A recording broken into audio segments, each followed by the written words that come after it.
Hey everybody, it's Clint.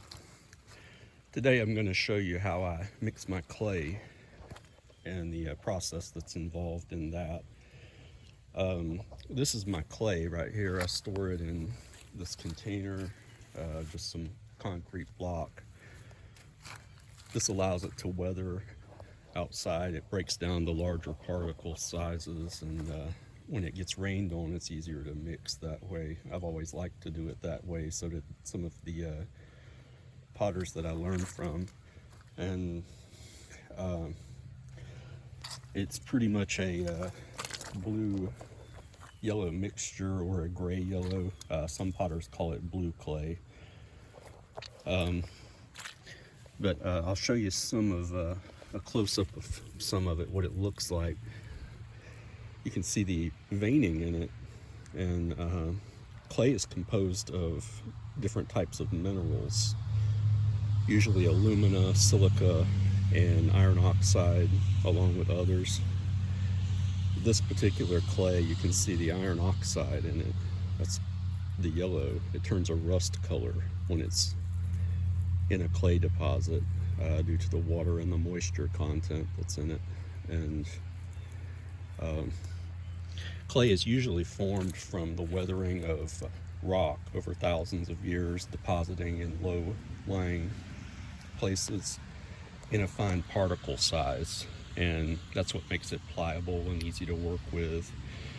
They're all a little different in different places, and here in northeast Georgia, this blue-yellow mixture is a pretty common mixture.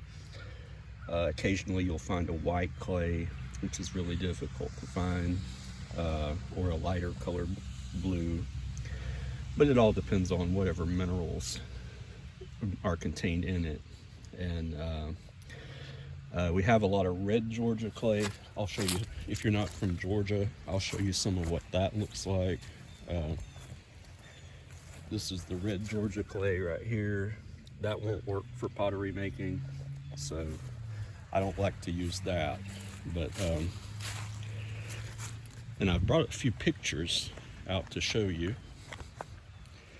of what the clay looks like whenever it's in the ground. This is when we dug this clay. This is a scene of it from the top of the bank where it was dug, and we just dug into the bank and removed it. We removed it with shovels. This is what it looks like close up in the ground. You can see it's pretty much just like it is now, but that's in its natural state. There's another close-up there, and then this is what the pile looked like from the bottom. That shows a scene of it there. The pit, the clay pit rather. And so as you can see, that's what it looks like in the ground. Well, to mix it, I like to get about 2/3 of a bucket full. I'm wanting to get about 25 pounds worth. So I fill the bucket up to about that level, which should equal close to 25 pounds.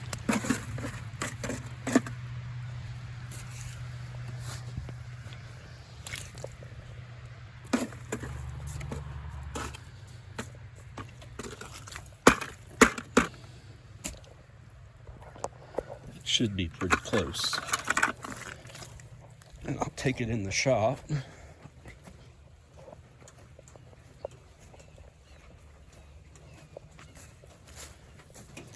To the pugmill.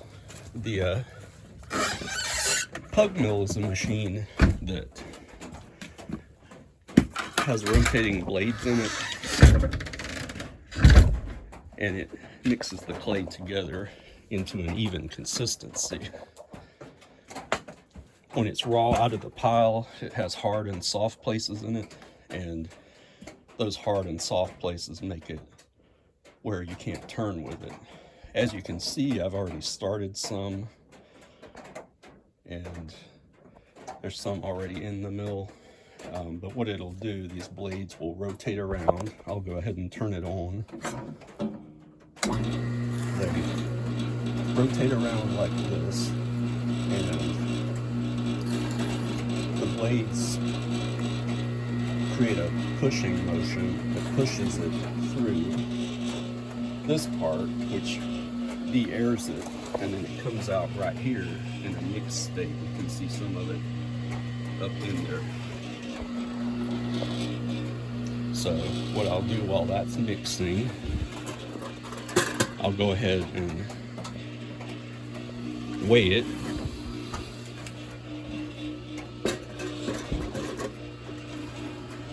And what I'm looking for is about 26 3/4. The bucket weighs around 1 3/4 pounds, so that's got to be taken into account when getting the weight accurate. Okay, that looks like about it. Now I'll take it over here, try to show this as best I can. Pour it in here into the mill. Try to get it all out of there.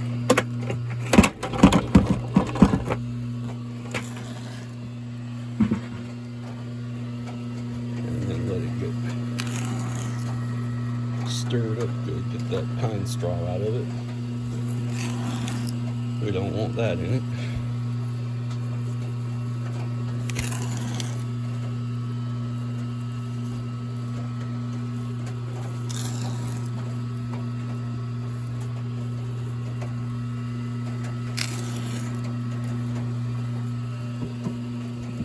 And you can see now it's starting to come out. It takes it a few minutes. Usually it takes around 30 to 45 minutes to mix about 100 pounds in this mill. This is a older mill. It's a Walker pugmill. I think it was manufactured in the 1980s. And it's been a really good pugmill for me. I bought it back in, I think, 2001 from Pottery in Louisville. And they had it for a number of years prior to that. I've never had to do any maintenance work to it or fix it or repair it, so I've gotten my use out of it, good use out of it. So as you can see, it's mixing. Now what you can do is, I take this part right here and push down. That forces it all down into the blades to mix it better. And now it's coming out even further. As it mixes, it'll get more of a even consistency to it. See how it's becoming more even right here? Where right here it's still unmixed with these harder particles that are in it. So it's just got to be kept going for a while so all of that can be mixed together.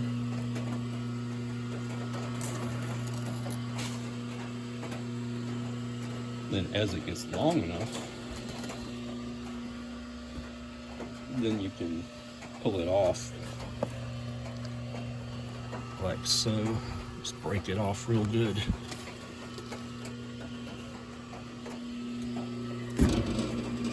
Throw it back in there. And I just keep that going until the whole batch of it gets mixed.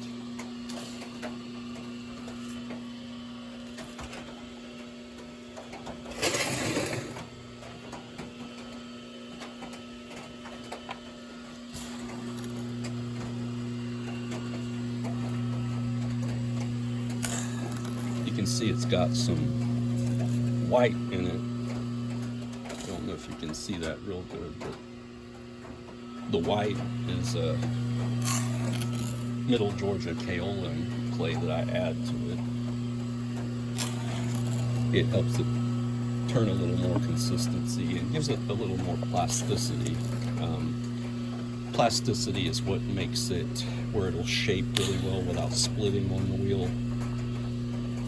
and that helps me to be able to make forms that are a lot more rounded in the center, or that have better symmetry and shape. Low plasticity clay, you can't shape it very much. Okay, here's another one. Let's get that one.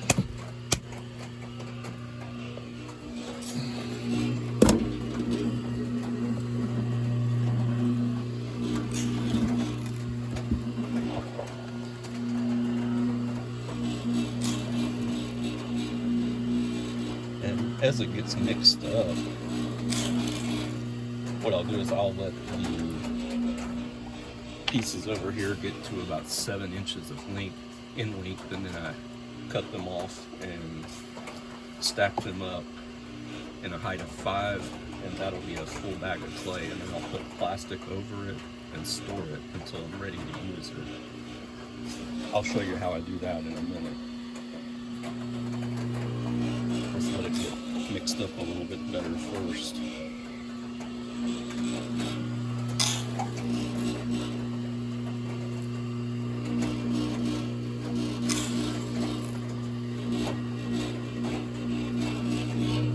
Time to push it down again.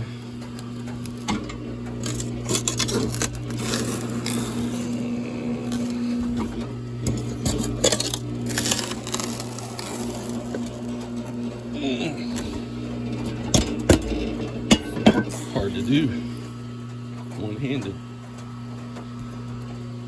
All right.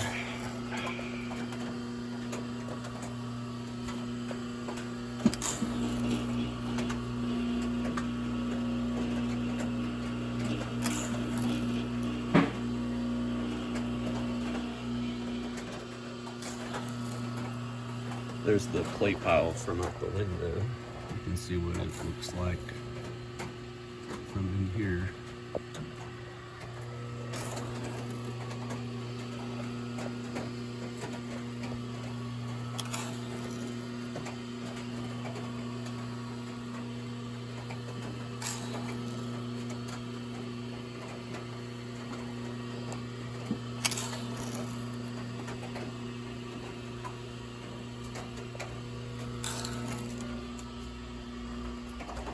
Okay, here's another piece.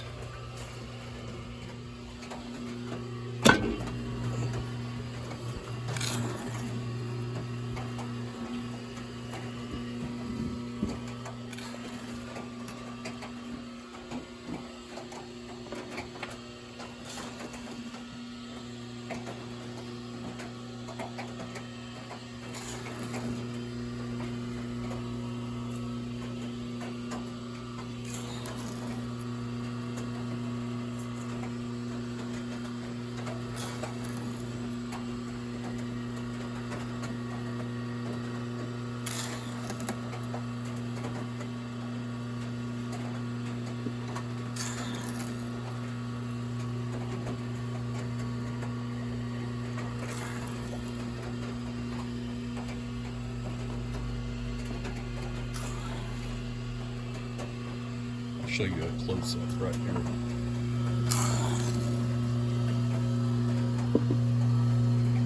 Look at that. That's some good looking clay right there. I like this clay pretty good. It turns pretty well. It fires pretty well. The clay sometimes will turn good, but it won't fire well. I use a wood-fired kiln, and in a wood-fired kiln you get a lot more thermal shock,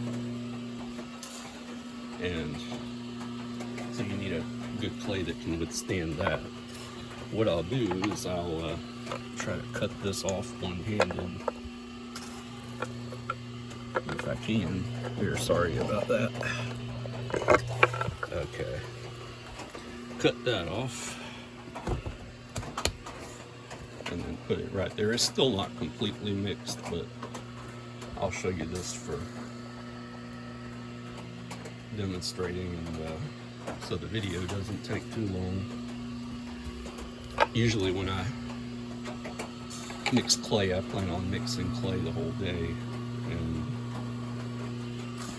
that's usually enough to make a full kiln of pottery, about 30 pieces.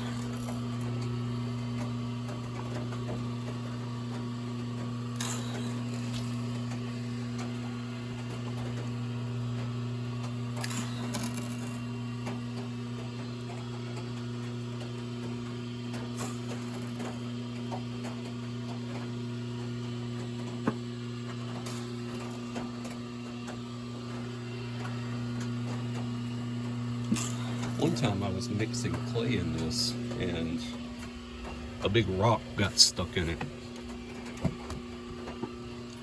And it was so hard that it made the mill stop working. And when I dug it out and found it, it had bent one of the blades. And I couldn't straighten the blade back out, so I had to saw the blade off. So when I use clay, I try to make sure that it's completely free of rocks and large particles that may hurt my mill. Sometimes you can screen it beforehand and get all of that out. Some people like to do that. I just don't like the extra step. I'd rather find a clay that didn't have all of that in it. I don't know if I mentioned it earlier, but in case I didn't, this clay comes from White County, Georgia. And it was dug about 3 years ago over there.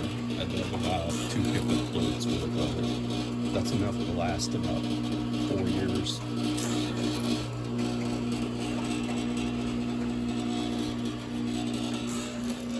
Here's another piece. I'll just break this one off. Usually I cut it with a knife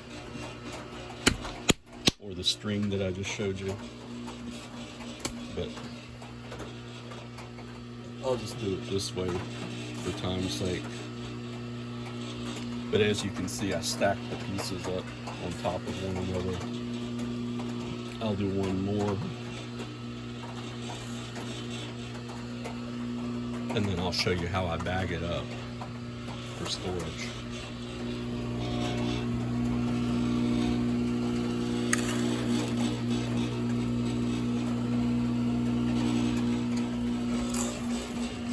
What I like to do also is push these edges down.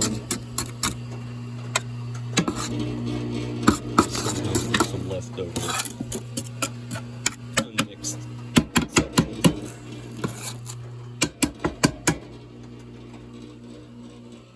So that'll help it mix better also.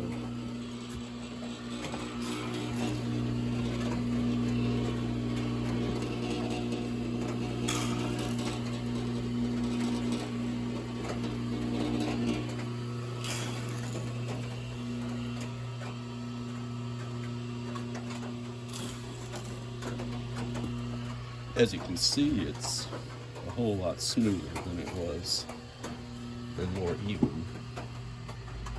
It's got a lot more pliability and evenness to it.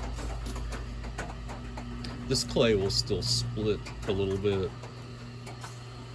and I like to allow it to age about 48 hours before I use it, just to give it a little bit of extra plasticity.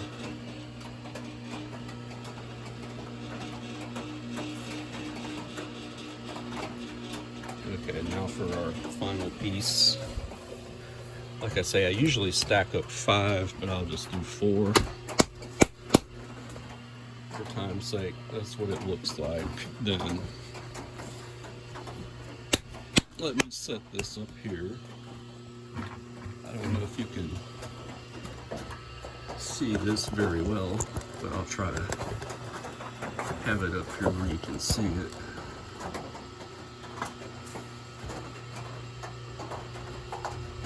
But what I do is I take this piece and make it into a square.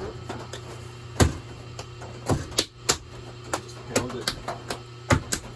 That's about right.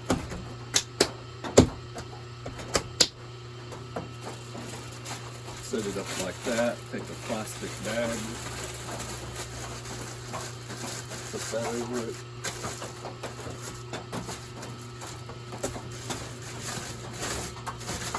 Seal it up good. Then set it to the side.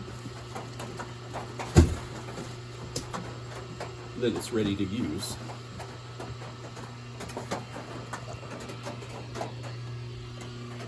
And then I continue that process until all the clay is gone, and then I start some more. So that's pretty much how I mix my clay. If you like this video and if you'd like to leave a comment, feel free to. And I hope you enjoyed it and hope you have a nice day.